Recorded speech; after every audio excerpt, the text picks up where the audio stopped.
સમાચારોમાં આગળ વધીશું। ભાજપ પ્રદેશ કિસાન મોરચાના મહામંત્રી હિરેન હિરપરાએ માંગ કરી છે સુજલામ સુફલામ જળ અભિયાનને લઈને મુખ્ય ચૂંટણી કમિશનરને રજૂઆત। ખેડૂતોને માટી ઉપાડવા જરૂરી મંજૂરીને આચાર સંહિતામાંથી દૂર કરવા માટે હિરેન હિરપરાએ માંગ કરી। મંજૂરી ન મળતા ડેમ ચેકડેમમાંથી માટી ઉપાડી શકાતી નથી, તળાવ ઊંડા ઉતારી શકતા નથી અને જેથી પાણીનો સંગ્રહ નથી થતો। હિરેન હિરપરાએ આ વાત પોતાના પત્રમાં કરી છે। જિલ્લા કલેક્ટરને જરૂરી સૂચના આપવા સીએમને પણ તેમણે પત્ર લખ્યો અને કહ્યું કે આચાર સંહિતા અમલી થતા કલેક્ટર કક્ષાએ મંજૂરી નથી અપાતી। સુજલામ સુફલામ જળ અભિયાનને લઈને તેમણે મુખ્ય ચૂંટણી કમિશનરને રજૂઆત કરી છે અને ખેડૂતોને માટી ઉપાડવા જરૂરી મંજૂરીને આચાર સંહિતામાંથી દૂર કરવા માંગ કરી છે। આપણી સાથે ભાજપ પ્રદેશ કિસાન મોરચાના મહામંત્રી હિરેનભાઈ હિરપરા જોડાઈ ગયા છે। હિરેનભાઈ, આપે પત્ર લખ્યો છે અને શું માંગ તમારા થકી ખેડૂતો વતી કરવામાં આવી છે?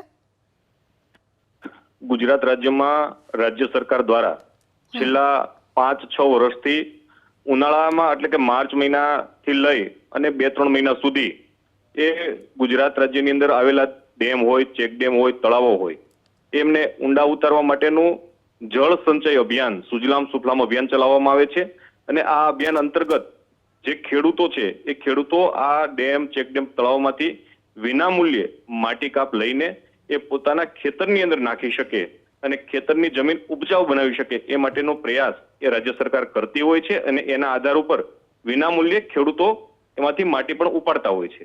વર્તમાન સમયની અંદર ચૂંટણી જાહેર થયા પછી આચાર સંહિતાના હિસાબે નવી મંજૂરીઓ ખેડૂતને અત્યારે મળતી નથી, તો એ મંજૂરીઓ ખેડૂતોને મળે એ માટેનો પ્રયાસ કર્યો છે।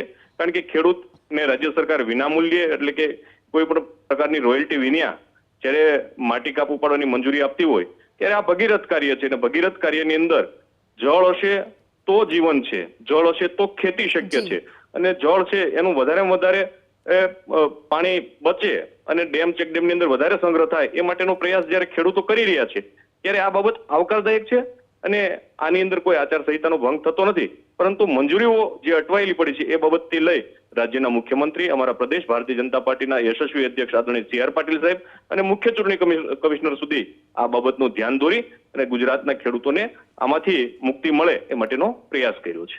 હિરેનભાઈ, આભાર એબીપી અસ્મિતા સાથે વાત કરવા માટે।